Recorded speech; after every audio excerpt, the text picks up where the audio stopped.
Энэ жил Франц-Монгол улс дипломат харилцаа тогтоосны 60 жилийн ой тохиож байна. Сүүлийн жилүүдэд талуудын харилцаа хэрхэн хөгжиж, гүнзгийрсэн гэж та харж байна вэ? Манай хоёр улс хамтын ажиллагааны үндсээ эртнээс тавьсан. 2023 онд бүгд найрамдах Франц улсын ерөнхийлөгч Монгол улсад, Монгол улсын ерөнхийлөгч Франц улсад харилцан төрийн айлчлал хийснээр хоёр улсын харилцаанд ахиц дэвшил гарсан чухал үйл явдал болсон. Хоёр улсын хамтын ажиллагаа эрүүл мэнд, эрчим хүч, иргэний хамгаалал, иргэний нисэх, сансрын салбар, хөдөө аж ахуй, тогтвортой хөгжил, соёл боловсрал зэрэг маш олон салбарт улам эрчимтэй хөгжсөөр байна. Магадгүй сүүлийн жилүүдийн хамгийн онцлог хамтын ажиллагааг нэрэл гэвэл мэдээж хэрэг би Ороногийн Монгол улстай байгуулсан хөрөнгө оруулалтын гэрээ болон агаараас эрен хайх, аврах анги байгуулах, галт өмөртэй тэмцэхэд онцгой байдлын ерөнхий газрын чадамжийг бэхжүүлж буй иргэний аюулгүй байдлын салбар дахь төсөл зэргийг нэрлэнэ. Талуудын 60 жилийн ой тохиож буй энэ жил бидний хувьд хамтран хэрэгжүүлсэн бүхий л хамтын ажиллагааны ололт амжилтаараа бахархахын сацуу уг харилцаагаа ирээдүйд улам хөгжүүлэхийг зорих учиртай. 2025 онд бид хоёр талд харилцааны чанарыг эрхэмлэж, өргөн цар хүрээг харуулахыг зорж байна. Энэ хүрээнд Сүхбаатарын талбай дээр Франц хотхон 5 дугаар сарын сүүлээр Баян-Улгийн аймагт нүүдэлчин Францын элчин сайдын яамны арга хэмжээ, 6 дугаар сарын сүүлээр иргэний хамгааллын салбар дахь хамтын ажиллагааг шинэ түвшинд хүргэх арга хэмжээг зохион байгуулахаар төлөвлөж байна. Мөн 13 дугаар зуунд манай хоёр орны ард түмэн хоорондын харилцааны эхийг тавьсан Гийом де Рубрукийн аян замыг дахин харуулах зорилгоор Ховд аймгийн Булган, Өвөрхангай аймгийн Хар хорин сумдад тус дурсгалын үйл ажиллагаа зохион байгуулна. Түүнчлэн үзэсгэлэн, концерт, баримтат, кино зэрэг олон арга хэмжээг бүтэн жилийн турш цувралаар зохион байгуулахаар төлөвлөж байна. Тиймээс Франц-Монголын чанартай хамтын ажиллагааг харуулсан үйл явдлуудаар дүүрэн жил болох хүлээлттэй байна. Та элчин сайдын ажлыг хүлээн авснаас хойш Франц-Монголын хамтын ажиллагааны ямар шинэ чиглэлүүдэд төлхөө анхаарч байгаа вэ? Яг өнөөдрийн байдлаар бизнес, аялал жуулчлал, боловсрол, тогтвортой хөгжлийн салбар гээд аль салбар хамгийн идэвхтэй байгаа бол? Ерөнхийдөө эдийн засаг бизнесийн салбар бол тэргүүлэх салбар юм. Өнгөрсөн 10 дугаар сард Улаанбаатар хотноо Францын бизнес эрхлэгчдийн төлөөлөл хүрэлцэн ирж, Монгол компаниудын төлөөллүүдтэй уулзаж, шинэ түншлэл харилцааг эхлүүлж чадсан. Мөн байгаль орчин, тогтвортой хөгжлийн бүхий л асуудлууд тэргүүлэх салбарын нэг юм. Энэ салбарт Монголд маш идэвхтэй үйл ажиллагаа явуулдаг Франц аж ахуй нэгжүүд байдгийг онцолмоор байна. Монгол улс COP17 баг хурлыг зохион байгуулах гэж буйтай холбогдуулан бид нэгт хамтарч ажиллах хүсэлтэй байгаа. Иймээс миний хувьд эдийн засаг, тогтвортой хөгжил, байгаль орчны салбарыг маш чухал тэргүүлэх салбарууд гэдгийг онцолмоор байна. Боловсролын салбар дээр илүү нарийн мэдээлэл өгөхгүй юу? 2025 оны байдлаар Монгол оюутнуудад зориулсан боловсролын солилцооны хөтөлбөр болон тэтгэлгийн ямар боломжууд байгаа вэ? Франц улсад суралцах хүсэлтэй Монгол оюутнуудад зориулсан тэтгэлгийн олон хөтөлбөрүүдийг бид хэрэгжүүлдэг. Францын их сургуульд магистрийн түвшинд суралцах хүсэлтэй оюутнуудад зориулсан хоёр улсын засгийн газрын хамтарсан тэтгэлгийн хөтөлбөр бий. Мөн Монгол улсын ерөнхийлөгчийн тэтгэлэгт хөтөлбөрийг хэрэгжүүлэх чиглэлд хамтран ажилладаг. Ерөнхий боловсролын сургууль төгсөөд их сургуулийн эхний жилд суралцж буй 10 гаруй залуусыг шинжлэх ухаан, техникийн чиглэлээр Франц улсад сургах хөтөлбөр эхлээд 2 жил болж байгааг онцолж олно. Энэ хөтөлбөр нь 2 жилийн богино хугацааны дипломын сургалт юм. Эдгээр оюутан Франц улс руу явхаас өмнө Улаанбаатар дахь Alliance Française төв дээр 9 сарын Франц хэлний сургалтанд хамрагддаг. Бид төрийн захиргаа, хууль эрх зүй, эрүүл мэндийн олон салбарын эмч ажилтан нарын мэргэжил дэвшүүлэх сургалтанд тэтгэлэг олгодог. Түүнчлэн иргэний хамгаалал, батлан хамгаалахын салбарын албан хаагчдын сургах тэтгэлэгт хөтөлбөрүүд байгаа. Ярилцлага тогтвортой хөгжлийн сэдвээр үргэлжлүүлээ. Франц улс байгаль орчны асуудалд өндөр ач холбогдол өгдөг. 2003 онд анхны тогтвортой хөгжлийн стратеги тодорхойлж байсан шүү дээ. Тэгэхээр 2026 онд Монгол улс цөлжилттэй тэмцэх тухай нэгдсэн үндэсний байгууллагын конвенцийн талуудын 17 дугаар баг хурлыг зохион байгуулах гэж байна. Энэ чиглэлд туршлагатай Франц улсын төлөөллийн хувьд ямар гол санаачлалуудыг дэвшүүлэх хэрэгтэй гэж зөвлөх бол мөн Монгол улс энэхүү чухал арга хэмжээг зохион байгуулахдаа хамгийн гол анхаарч байх ёстой зүйл юу вэ? Oui, nous avons bien sûr prévu de travailler étroitement avec la Mongolie dans la perspective de la COP17. Тиймээ мэдээж хэрэг COP17 баг хурлыг зохион байгуулахад нь Монгол улстай нэгт хамтран ажиллахаар төлөвлөж байна. Монгол улс бол оймод устдах, цүлжилт зэрэг байгаль орчны тулгамдсан асуудалд өртөж буй орон. Франц болон Монгол улсын хамтын ажиллагаа энэ салбарт аль хэдийнэ идэвхжээд эхэлсэн. Тухайлбал усалгааны асуудалд мэргэжсэн манай Франц эксперт Монголын ойн газрын дэргэд 1 тэрбум мод төсөл дээр ажиллаж байгаа. Мөн энэ салбарт Франц улсын 2 төрлийн бус байгууллага үйл ажиллагаа явуулдаг. Бид малчдын орлогын их үүсвэрийг төрөлжүүлэх, цүлжитэд тодорхой хэмжээний нөлөө үзүүлж буй мал сүргийн толгойг тэнцвэртэй байлгах тал дээр малчдын нөхөрлөл хоршоодтой хамтран ажилладаг.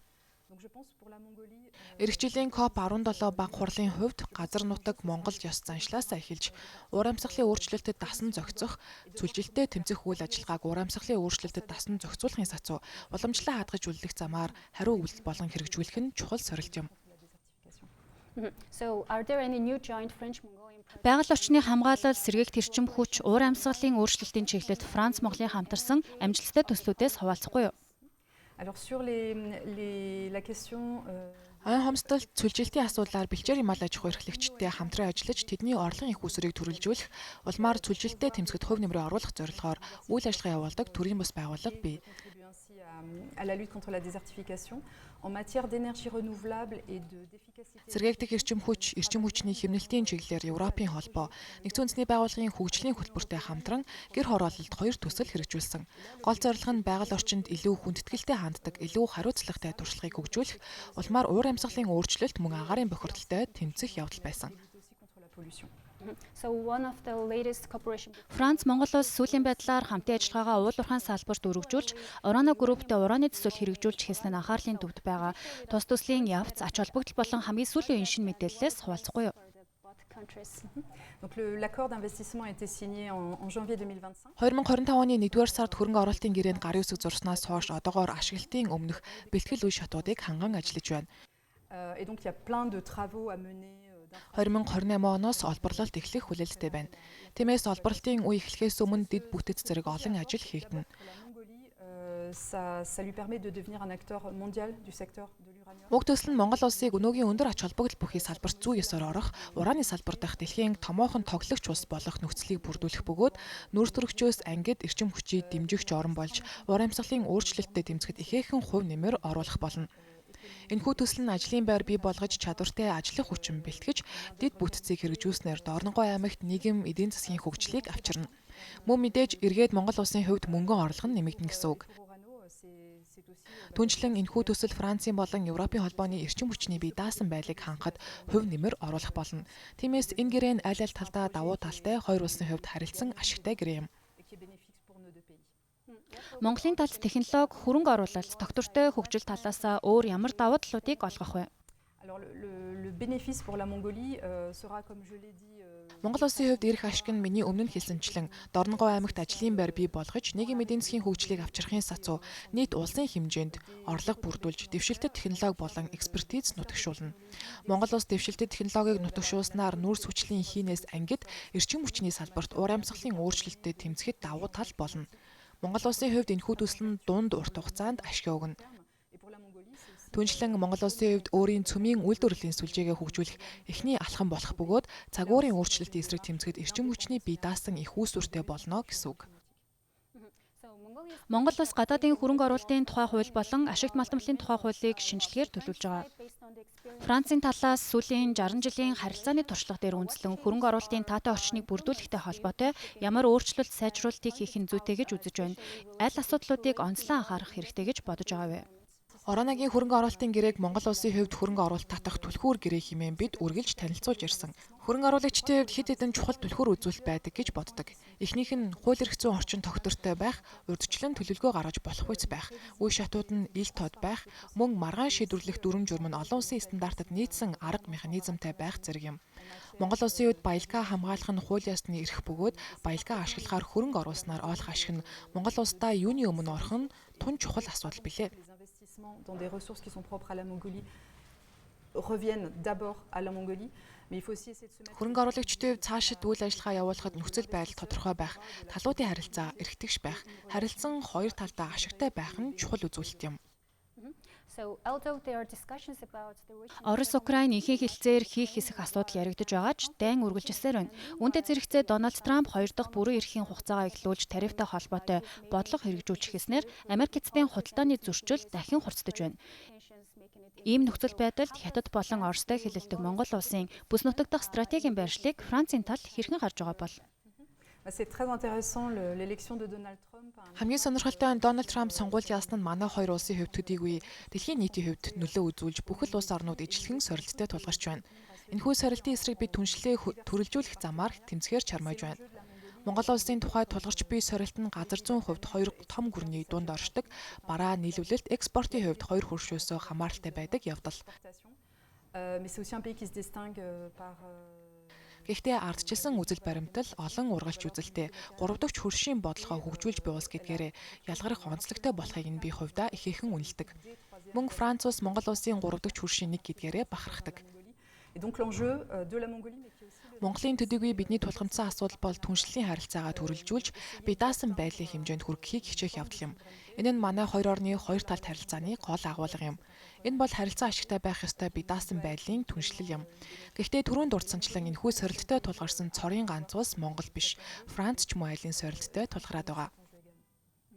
Сүүлийн асуулт та Монгол Францын харилцаа ирэх 10-аас 20 жилийн хугацаанд хэрхэн хөгжиж, өргөжнө гэж төсөөлж байгаа бол?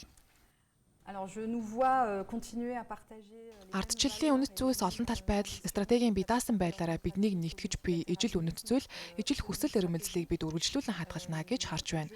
Доктортой хөгжил, байгаль орчны асуудалд цаашид бид онцгойлон анхаарч ажиллах байх. c'est un enjeu qui nous concerne et la Mongolie est particulièrement frappée par ces enjeux. Энэ асуудал Монгол улсын хувьд нэн чухлаас гадна бидэнд ч хамаатай асуудал юм.